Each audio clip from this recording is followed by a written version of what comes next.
이제 다 같이 기도드리심으로 8월 23일 주일 예배를 주님 앞에 드리겠습니다. 그들이 주의 크신 은혜를 기념하여 말하며 주의 의의를 노래하리이다. 여호와는 은혜로우시며 긍휼이 많으시며 노하기를 더디하시며 인자하심이 크시도다. 여호와께서는 모든 것을 선대하시며 그 지으신 모든 것에 긍휼을 베푸시는도다. 여호와여, 주께서 지으신 모든 것들이 주께 감사하며 주의 성도들이 주를 송축하리이다. 아멘.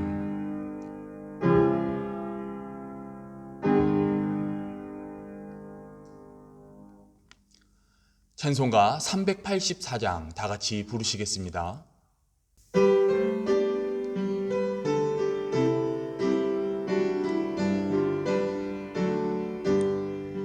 나의 갈 길 다가도록 예수 인도하시니 내 주 안에 있는 긍휼 어찌 의심하리요. 믿음으로 사는 자는 하늘 위로 받겠네. 무슨 일을 만나든지 만사 형통하리라. 무슨 일을 만나든지 만사 형통하리라. 나의 갈 길 다가도록 예수 인도하시니 어려운 일 당한 때도 족한 은혜 주시네. 나는 심히 고단하고 영혼 매우 가라나. 나의 앞에 반석에서 샘물 나게 하시네. 나의 앞에 반석에서 샘물 나게 하시네. 나의 갈 길 다가도록 예수 인도하시니 그의 사랑 어찌 큰지 말로 알 수 없도다. 성령 감화 받은 영혼 하늘 날아갈 때에 영영 부를 나의 찬송 예수 인도하셨네. 영영 부를 나의 찬송 예수 인도하셨네. 아멘.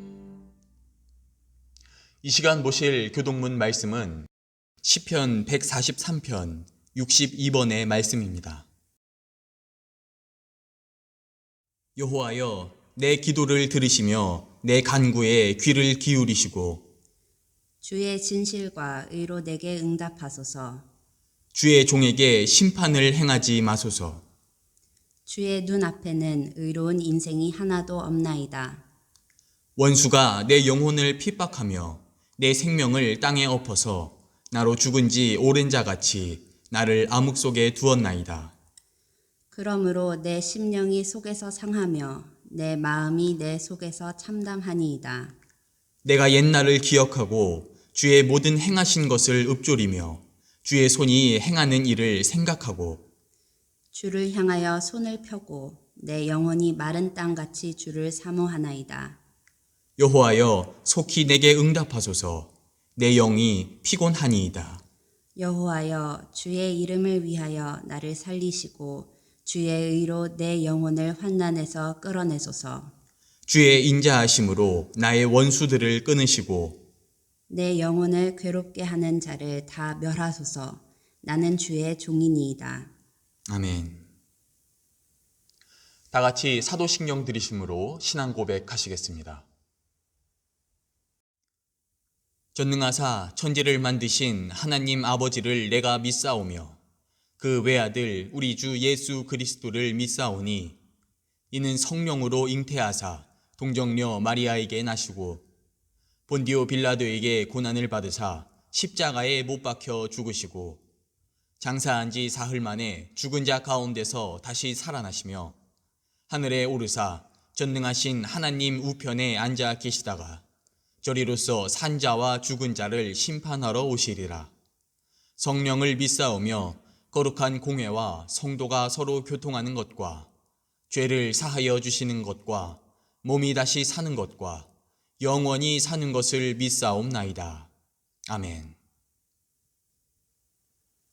이제 다 같이 찬송가 540장 부르시겠습니다.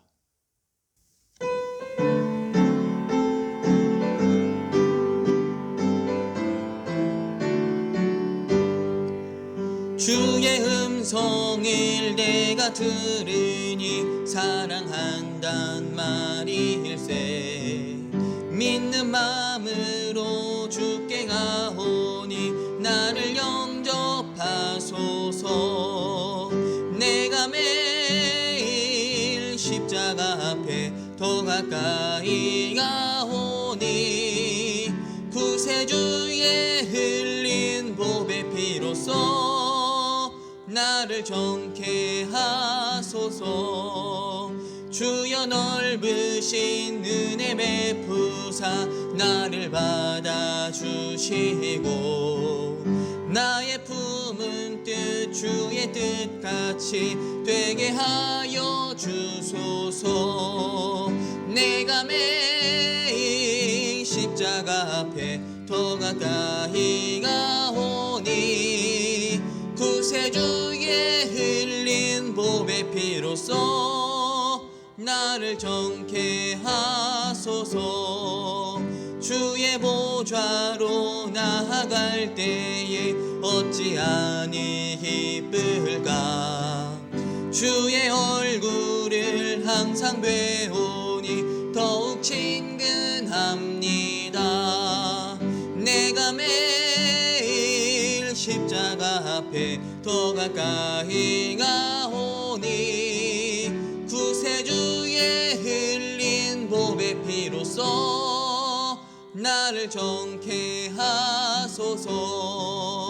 우리 구주의 넓은 사랑을 측량할 자 없으며 주가 주시는 참된 기쁨도 헤아릴 수 없도다.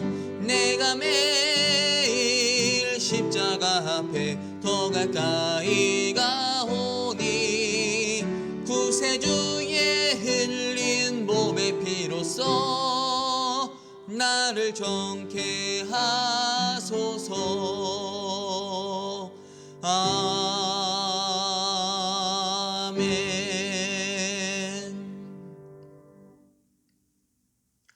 이 시간 예배를 위해서 다 같이 기도 드리시겠습니다. 하나님, 오늘 이 시간 저희를 이 예배의 자리로 불러주심을 감사드립니다. 이 시간 드려지는 예배를 통하여 저희의 입술이 주님을 찬양하게 하시고 주님께 영광 돌릴 수 있도록 이 예배를 주님께서 인도하여 주시옵소서. 그리하여 주님의 놀라운 은혜와 축복이 이 예배를 드리는 모든 주님의 백성에게 임하게 하여 주시옵소서. 주님, 저희들은 지난 한 주도 주님 앞에서 죄로 얼룩진 모습으로 살아왔음을 고백합니다. 바라옵는 것은 이토록 끝없이 죄악된 길에 빠지는 우리의 모습을 불쌍히 여기시고 우리의 모든 죄를 주님께서 용서하여 주시옵소서. 그리하여 이 예배를 통해 죄의 늪에서 우리를 건져주시고 우리의 믿음을 더욱더 강하게 붙들어 주시옵소서. 주님, 또한 특별히 바라옵는 것은 이 대한민국을 주님께서 기억하여 주시길 바랍니다. 홍수의 재난으로 인하여 또 코로나와 사회적인 범죄 그리고 끝없이 이어지는 사고로 인해 많은 이들이 지치고 괴로워하고 있습니다. 바라옵는 것은 주님께서 이러한 아픔을 불쌍히 여기사 모든 고통 가운데 있는 이들을 건져내 주시고 위로하여 주시옵소서. 그리하여 상처와 고통이 있는 곳에는 치유와 회복의 손길을 허락해 주시고 또 잘못된 죄악으로 얼룩진 곳에는 주님의 정의를 드러내 주시고 절망과 낙심이 있는 곳에는 주님의 기쁨과 소망을 허락하여 주시옵소서. 주님, 이제 주님의 말씀을 듣습니다. 이 시간 선포되는 말씀을 통하여 우리를 향한 주님의 사랑을 깨닫게 하여 주시고 돌아오는 한 주를 준비할 수 있도록 말씀 가운데 커다란 힘과 능력을 허락하여 주시옵소서. 감사드리며 예수 그리스도의 이름으로 기도드립니다. 아멘.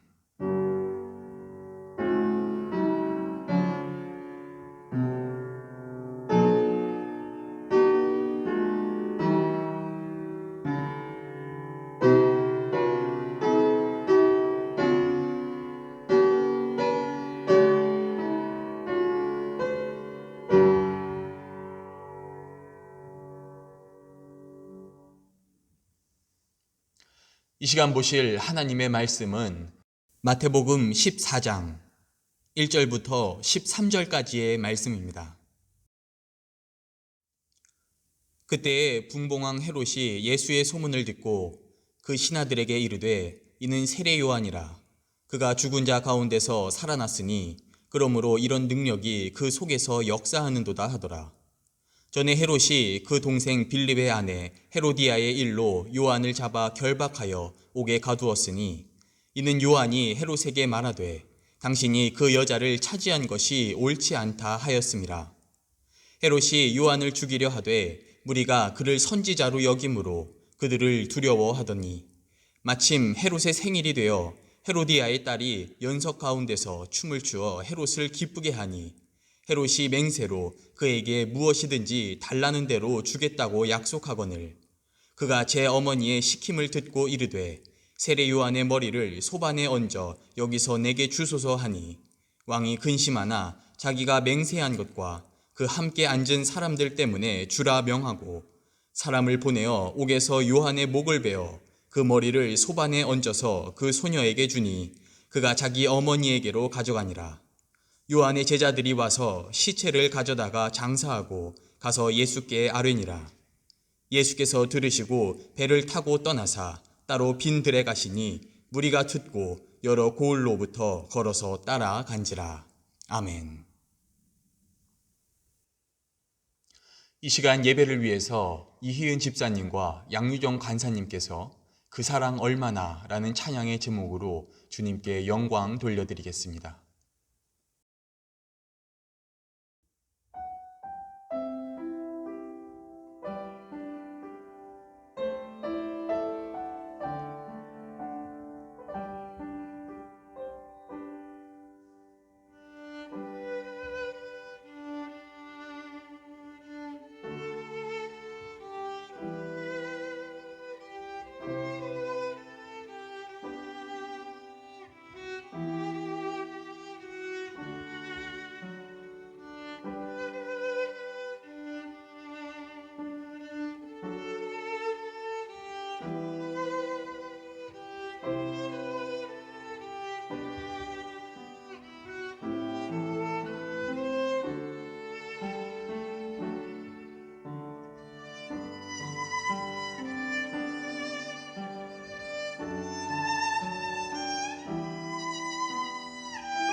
할렐루야.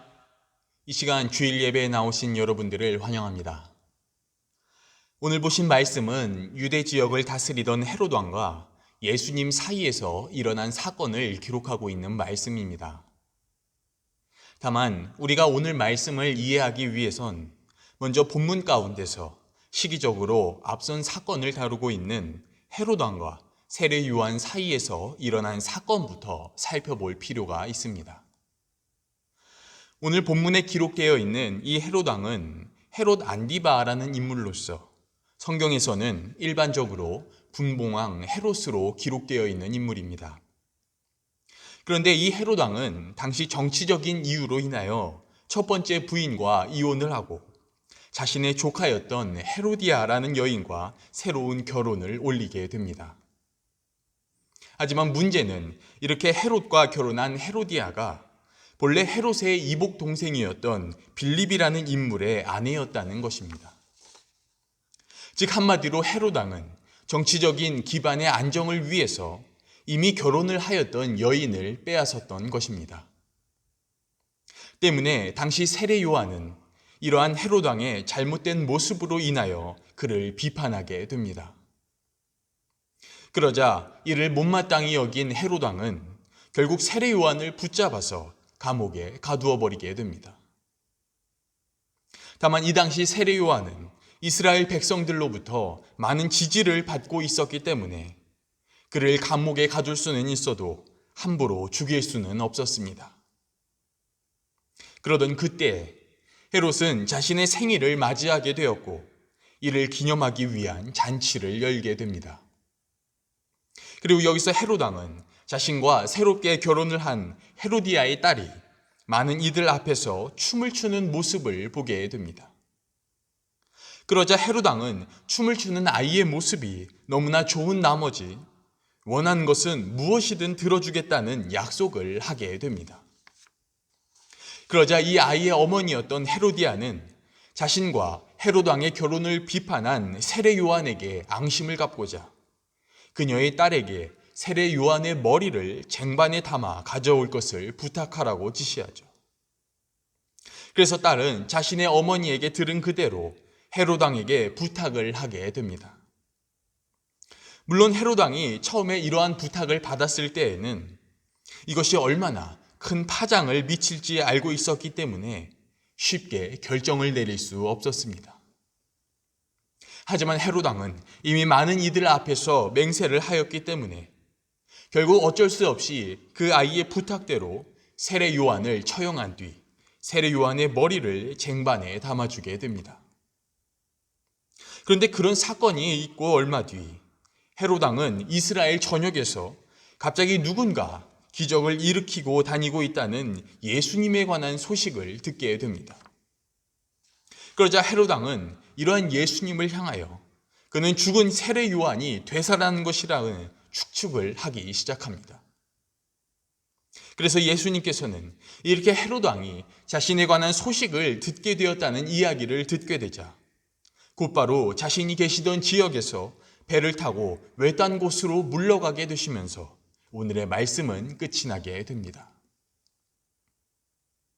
여러분들께서는 오늘의 말씀을 어떻게 보셨습니까? 저는 오늘 말씀을 살펴보는 가운데 특별히 본문에 등장하는 예수님을 향하여 한 가지 의문점을 가지게 되었습니다.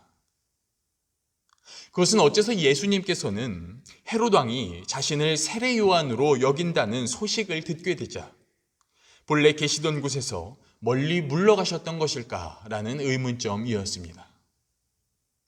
분명히 예수님께서는 헤롯 왕에게 어떠한 잘못된 일이 없었음에도 불구하고 말이죠. 하지만 결론부터 말씀을 드리면 아쉽게도 오늘 본문에서는 이에 대한 정확한 이유가 기록되어 있지는 않습니다. 대신 우리는 오늘 본문인 마태복음 14장 1절과 2절을 다시 한번 읽어봄으로써 이러한 이유를 간접적으로 알아볼 수는 있습니다. 바로 그때에 분봉왕 헤롯이 예수의 소문을 듣고 그 신하들에게 이르되 이는 세례 요한이라 그가 죽은 자 가운데서 살아났으니 그러므로 이런 능력이 그 속에서 역사하는도다 하더라. 아멘. 우리는 이 방금 읽은 말씀은 헤롯 왕이 기적을 일으키고 다니는 예수님을 평가하고 있는 모습이 기록되어 있는 장면입니다.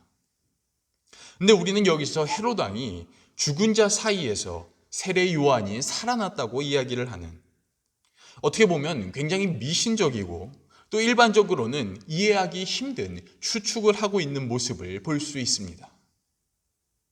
즉 헤롯 왕이 세례 요한에 관해서 정상적인 판단을 내리지 못하고 있었다는 것이죠. 때문에 우리는 이러한 사실을 통해서 헤롯 왕은 당시 세례 요한을 죽였다는 사실로 인하여 내면적으로 굉장히 혼란스러운 상태였다는 것을 알 수 있게 됩니다. 그리고 바로 그렇기 때문에 예수님을 세례 요한이라고 추측을 하게 된 헤롯 왕의 마음은 그야말로 극도로 불안한 상태가 되었을 것입니다. 왜냐하면 세례 요한은 과거 자신의 손에 의해서 한번 죽임을 당한 적이 있었기 때문인 것이죠. 때문에 만일 세례 요한이 실제로 부활을 했다면 자신에 대해서 절대 좋게 볼 리가 없었기 때문인 것입니다. 근데 이렇게 세례 요한으로 보이는 자가 이제는 기적까지 일으키는 엄청난 능력을 얻게 되었으니 이 헤롯 입장에서는 얼마나 큰 두려움을 느꼈겠습니까? 때문에 헤롯 왕 입장에서는 세례 요한으로 생각되는 이 예수님을 굉장히 궁금해하면서도 한편으로는 극도로 부정적인 시각을 가지고 관심을 가졌을 것입니다. 하지만 결론부터 말씀을 드리면 오늘 본문에서 이렇게 상대를 향하여 부정적인 시각을 가지고 있었던 것은 다만 헤롯 왕뿐만은 아니었습니다. 왜냐하면 오늘 본문인 14장은 시기적으로는 이미 예수님께서 사역을 시작한 이후를 다루고 있는 말씀이기 때문인 것이죠. 따라서 이 시기에 예수님께서는 점차 자신이 십자가를 지고 죽음을 맞이할 때가 다가오고 있다는 사실을 느끼고 계셨을 것입니다. 근데 문제는 바로 오늘 본문에서 언젠가 자신을 신문하게 될 헤롯 왕까지 자신을 주목하기 시작했다는 것입니다. 때문에 예수님의 입장에서 보자면 헤롯 왕이 자신에게 관심을 가지기 시작했다는 소식은 곧 자신이 십자가를 지고 죽음을 맞이할 때가 점차 다가오고 있다는 메시지처럼 다가왔을 것입니다. 그리고 바로 그렇기 때문에 저는 지금까지의 내용을 통해서 앞의 질문, 바로 예수님은 왜 헤롯 왕이 관심을 갖자 물러가셨는가라는 질문을 다음과 같이 바꿔서 말씀드려보고 싶습니다. 바로 어째서 예수님께서는 헤롯 왕을 통하여 자신의 죽음이 다가오고 있다는 것을 느끼자 헤롯이 있는 곳에서 물러가셨는가라고 말이죠. 그렇다면 예수님께서는 어떠한 이유로 이러한 행동을 하셨던 것일까요? 우리는 사건의 흐름 가운데서 이해를 해볼 때 여기서 크게 두 가지 가능성을 예상해 볼 수 있을 것입니다. 첫 번째는 예수님께서는 헤롯 왕으로부터 자신의 목숨을 부지하기 위하여 멀리 벗어난 것이다. 두 번째는 예수님께서는 목숨을 부지하는 것이 아닌 다른 어떤 또 다른 이유 때문에 헤롯 왕으로부터 멀리 벗어난 것이다. 그렇다면 여러분들께서 보시기에는 어떻습니까? 예수님께서는 정말로 죽는 것이 두려워서 헤롯 왕을 피하기 위해 도망한 것일까요? 아니면 또 다른 이유가 있으셨기 때문인 것일까요? 저는 이에 대한 답을 말씀드리기 위해서 예수님이 물러가신 이후의 모습을 기록하고 있는 마태복음 14장 15절과 16절의 말씀을 한번 읽어드려 보고 싶습니다. 바로 저녁이 되매 제자들이 나와 이르되 이곳은 빈들이요 때도 이미 저물었으니 무리를 보내어 마을에 들어가 먹을 것을 사 먹게 하소서. 예수께서 이르시되 갈 것 없다. 너희가 먹을 것을 주라. 아멘. 우리가 방금 읽은 이 말씀은 무리가 들에서 모여 예수님의 말씀을 듣는 가운데 이들의 배가 고파진 상황을 기록하고 있는 장면입니다. 때문에 여기서 제자들은 사람들이 배고파하니 돌아가서 먹을 것을 사 먹게 하자고 예수님에게 이야기하는 모습을 볼 수 있습니다. 근데 우리는 여기서 이러한 제자들의 이야기를 들은 예수님의 대답 가운데 한 가지 주목해 볼 만한 점이 있습니다. 그것은 예수님께서는 여기서 갑자기 직접 너희들이 먹을 것을 주라고 명령하셨다는 것입니다. 어디서 말입니까? 바로 먹을 것을 구할 수 없던 이 빈들에서 말이죠. 때문에 이러한 예수님의 명령 안에는 결국 제자들에게 너희의 믿음을 통해서 기적을 일으켜라라는 명령이 함께 들어있던 것이나 다름이 없었다는 것입니다. 그리고 바로 그렇기 때문에 저는 이러한 예수님의 명령이 굉장히 새롭게 와닿았던 것입니다. 왜냐하면 지금까지 예수님께서는 일반적으로 믿음을 통하여 기적을 일으키셔야 하는 경우 자신이 직접 그 기적을 일으켜 오셨기 때문인 것입니다. 근데 갑자기 예수님께서는 자신이 하시던 일을 제자들이 하도록 요구하고 계셨다라는 것이죠. 그렇다면 이러한 예수님의 명령 안에는 어떠한 의미가 담겨져 있는 것일까요? 결론부터 말씀을 드리면 아쉽게도 이에 대한 의미가 성경에 직접적으로 기록되어 있지는 않습니다.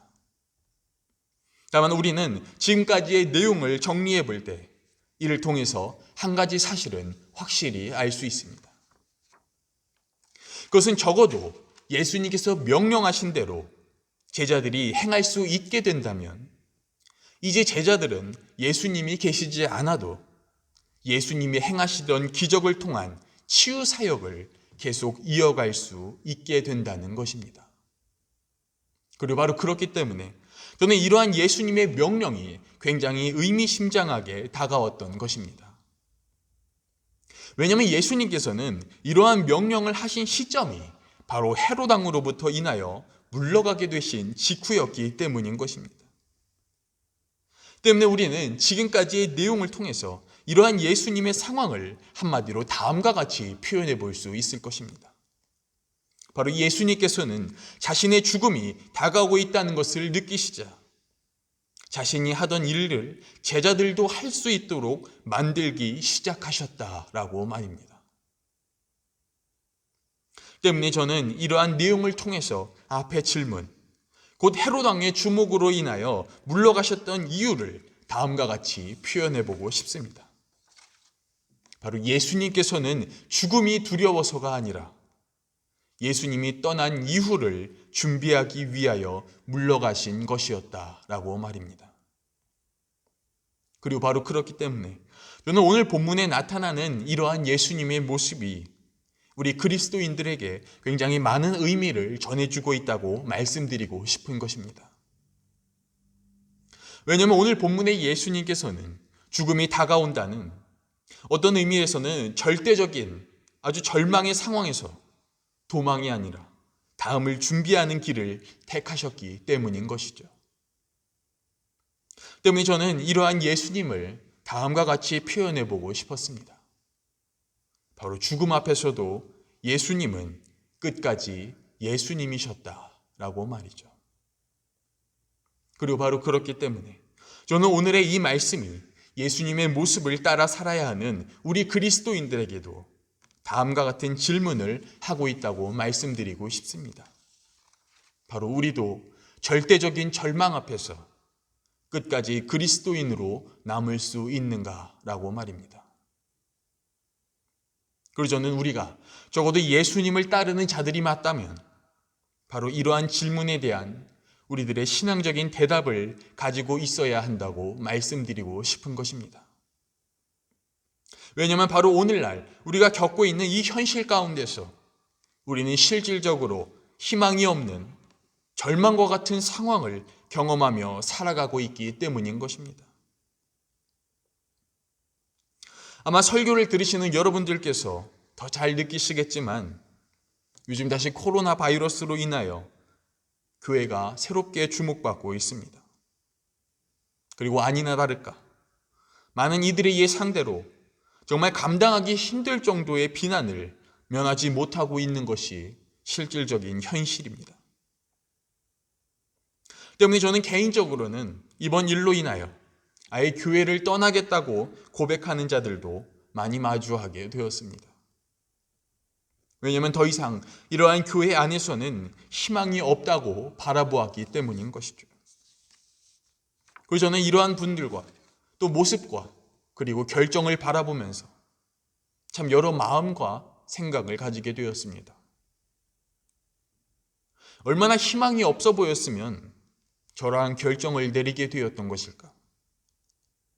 그래도 한 번 더 생각해 볼 수는 없었을까? 하지만 그럼에도 저는 이런 분들을 향하여 마냥 당당하게 이러한 이야기들을 할 수는 없었습니다. 왜냐하면 지금 여기서 말씀을 전하는 저조차 오늘날 기독교가 사회에서 어떤 위치에 서 있는지를 너무나 잘 느끼고 있었기 때문인 것이죠. 그래서 다만 정치적인 입장을 떠나서라도 분명히 논란의 중심에는 기독교가 있으며 이로 인하여 많은 이들이 실망하고 낙심하고 심지어 떠나버리고 있다는 이 사실도 잘 느끼고 있습니다. 하지만 바로 그러기 때문에 한편으로 저는 궁금했던 것입니다. 그렇다면 바로 이러한 때에 예수님께서는 어떻게 하셨을까라고 말이죠.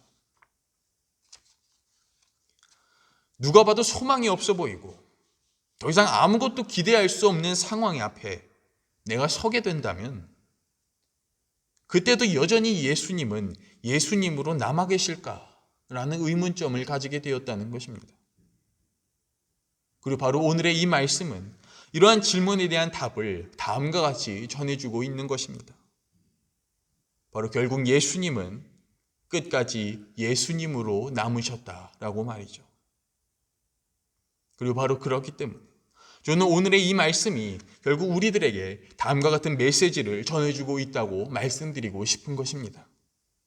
바로 예수님을 따르는 그리스도인들이라면 그럼에도 여전히 그리스도인으로 남아야만 한다라고 말이죠. 언제까지 말입니까? 바로 모든 희망이 사라지고 더 이상 회생의 가능성이 없는 것처럼 보이는 이 순간에조차 말이죠. 하지만 제가 이러한 말씀을 드리면 어떤 분들께서는 다음과 같이 대답을 하실 수도 있을 것입니다. 희망도 안 보이는데 뭐하러 예수님을 따라야 하냐라고 말이죠. 물론 그렇게 생각하실 수도 있을 것입니다. 하지만 저는 그럼에도 우리가 여전히 예수님을 따라야 한다고 말씀드리고 싶습니다. 그리고 이에 대한 이유를 말씀드리기 위해서 오늘 본문 이후인 마태복음 28장 5절과 6절의 말씀을 한번 읽어드려 보고 싶습니다. 바로 천사가 여자들에게 말하여 이르되 너희는 무서워하지 말라. 십자가에 못 박히신 예수를 너희가 찾는 줄을 내가 아노라. 그가 여기 계시지 않고 그가 말씀하시던 대로 살아나셨느니라. 와서 그가 누우셨던 곳을 보라. 아멘. 우리는 방금 읽은 이 말씀을 통해서 예수님이 부활하신 이후의 모습을 지켜볼 수 있습니다. 그런데 이러한 예수님의 모습은 오늘 본문과 관련하여 볼 때 우리들에게 굉장히 중요한 의미를 전해주고 있습니다. 왜냐하면 이 부활 사건은 바로 오늘 본문에서 예수님이 마주하셨던 그 절대적인 죽음이라는 절망 이후에 일어난 사건이었기 때문인 것이죠. 즉 절망적인 현실을 넘어서 일어난 사건이 바로 이 부활 사건이었다는 것입니다. 그리고 바로 그렇기 때문에 저는 이러한 예수님의 부활이 우리들에게 다음과 같은 사실을 가르쳐주고 있다고 말씀드리고 싶은 것입니다. 그것은 아무리 절망적인 현실이라 할지라도 그 너머에는 여전히 미래가 기다리고 있다는 사실을 말이죠. 그리고 바로 그렇기 때문에 저는 이러한 말씀을 통해서 아무런 희망이 없어 보이는 바로 지금 이 순간에조차 왜 우리는 그리스도인으로 남아야 하는지 그 이유에 대한 답을 다음과 같이 말씀드리고 싶은 것입니다. 바로 우리의 현실 가운데 희망은 없을지라도 우리의 미래는 여전히 다가오고 있기 때문이다 라고 말입니다. 때문에 우리는 지금의 현실을 넘어 다가올 미래에서도 여전히 하나님의 자녀로 남아있기 위하여 아무런 희망이 없는 지금의 현실 가운데에서도 여전히 그리스도인이라는 정체성을 지켜야만 한다는 것입니다. 그리고 바로 그렇기 때문에 저는 오늘 말씀의 결론을 다음과 같이 전해드리고 싶습니다. 바로 현실의 절망이 지금의 희망을 빼앗을 수는 있어도 그리스도인의 미래까지 빼앗을 수는 없습니다. 그러니 절망스러운 이 현실 가운데서 그리스도인으로서 모든 희망이 사라졌다 할지라도 미래는 여전히 여러분을 향해 다가오다는 이 사실을 기억하시길 바랍니다. 그리고 이를 위하여 모든 희망이 사라졌다고 말하는 바로 이 현실 한가운데서 예수님처럼 끝까지 그리스도인으로 남으시길 바랍니다. 그러면 바로 이러한 여러분의 모습은 희망이 사라진 현실을 넘어 찾아올 그 미래에서 바로 여러분을 여전히 하나님의 자녀로 남아있게 만들어 줄 것입니다. 그래야 여기 계신 모든 분들께서는 희망이 사라진 현실 앞에서도 끝까지 그리스도인의 정체성을 지키시는 분들이 되심으로 다가올 미래 안에서도 여전히 하나님의 자녀로 남아 계시는 분들이 되시길 간절히 축복하겠습니다. 기도드리시겠습니다. 주님, 모두가 힘들고 너무나 어려운 시기를 보내고 있습니다. 더 이상 이 땅 가운데 그리스도인으로서 희망이 보이질 않습니다. 하지만 그럼에도 끝까지 그리스도인으로 남게 하여 주시옵소서. 그리하여 이 절망과 고통으로 가득한 현실 너머에서도 여전히 하나님의 자녀로 남을 수 있는 축복을 허락하여 주시옵소서. 그리하여 돌아오는 한 주도 하나님의 백성으로서 주님의 보호와 인도하심 가운데 살아가는 축복을 허락하여 주시옵소서. 감사드리며 예수님의 이름으로 기도드립니다. 아멘. 다음은 헌금 봉헌 시간입니다. 이 시간 주님께 예물을 드리길 원하시는 분들께서는 화면에 나오는 계좌로 헌금의 종류와 봉헌자의 성함을 기재하여 보내주시길 바랍니다. 또한 이번 주는 특별히 남아프리카 공화국을 선교하는 특별 선교 주일로 지켜집니다. 특별 선교 헌금을 드리기 원하시는 분들께서는 화면에 나오는 계좌를 통해 헌금의 종류와 봉헌자의 성함을 기재하여 보내주시길 바랍니다.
드려진 예물을 위해 다 같이 기도드리시겠습니다. 주님, 이 시간 주님께 소중한 예물을 드릴 수 있도록 허락해 주심을 감사드립니다. 모두가 어려운 가운데서도 주님께 소망을 담아 드린 예물입니다.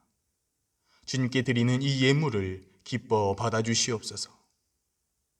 그리하여 드리는 손길 가운데 더욱더 차고 넘치는 은혜를 허락하여 주시고 바라는 모든 소망이 이루어지는 놀라운 축복을 허락하여 주시옵소서. 특별히 이 시간 저희는 남아프리카 공화국에서 고통받고 있는 이들을 위하여 선교 헌금을 드렸습니다. 이 예물을 통하여 많은 이들의 생명을 살려주시고 주님의 이름이 널리 전파될 수 있도록 주님께서 소중한 곳에 사용하여 주시옵소서. 이 시간 드려지는 예물이 오직 예수 그리스도의 이름이 전파되는 곳에 사용되어지길 원합니다. 많은 이들의 영혼이 구원받는 곳에 사용되어지길 원합니다. 기쁜 마음으로 이 예물 드렸사오니 주님께서 가장 값지고 이 땅에서 아름다운 곳에 사용하여 주시옵소서. 감사드리며 예수님의 이름으로 기도드립니다. 아멘. 다음은 교회 소식을 전해드리겠습니다. 할렐루야. 하나로 교회 온라인 예배에 참여하신 여러분을 환영합니다. 더불어 사는 이웃 공동체를 위하여 각자 계신 처소에서도 코로나 예방 수칙을 반드시 지켜주시길 바랍니다. 특별히 기침과 고열 등 몸에 이상 증상이 있으실 때에는 외출을 삼가하여 주시고, 또한 필요 이외의 모임은 최소화하며 외출 시에는 마스크를 착용, 그리고 충분한 거리 두기, 또 신체적인 접촉을 하지 않기 등 필요한 예방 수칙을 반드시 지켜주시길 바랍니다. 또한 하나로 교회는 국가 방역 지침에 맞춰 8월 30일까지 모든 예배가 중단되었습니다. 나라와 이웃과 교회를 위한 관심과 또 중보기도 부탁드립니다. 이번 주는 코로나19로 고통받고 있는 남아프리카 공화국을 선교 후원하는 특별 선교 주일입니다. 오늘 드려진 예물은 남아프리카 공화국에 계신 한광유 선교사님을 통하여 비민층 계층을 위한 첫 마스크를 제작하는 곳에 사용하도록 하겠습니다. 이를 위하여 관심과 기도, 그리고 참여해 주신 모든 분들께 감사 전해드립니다. 하나로 교회 여름철 습도 예방을 위하여 윤정용 권사님, 강금계 권사님, 그리고 장익진 지사님, 황영자 권사님께서 교회 제습기를 봉헌해 주셨습니다. 교회의 원활한 운영을 위하여 헌신해 주심을 감사드립니다. 이제 다 같이 우리는 주의 백성이오니를 부르신 후에 축도드림으로 8월 23일 주일 예배를 주님 앞에서 마치도록 하겠습니다.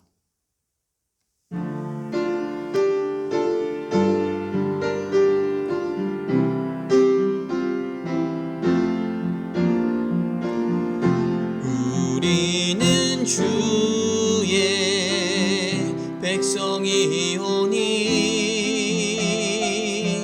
주의 그 큰 이름 선포합니다.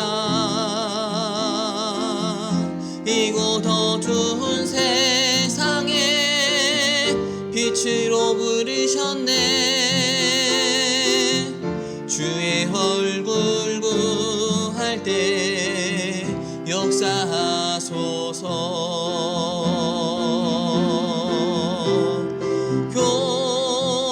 교회를 세우시고 이 땅 고쳐주소서.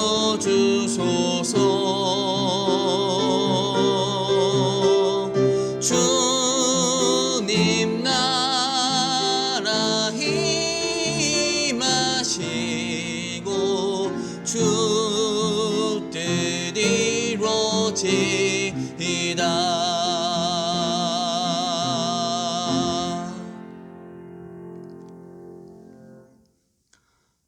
이제는 우리 구주 예수 그리스도의 은혜와 하나님 아버지의 무한하신 사랑과 성령님의 감화감동 교통 역사하심이 예배를 드리고 세상을 향해 나아가는 모든 성도님들의 머리 위에, 가정 위에, 직장과 그들의 모든 삶의 터전 위에 이제로부터 영원토록 함께하여 주시기를 간절히 축원하옵나이다.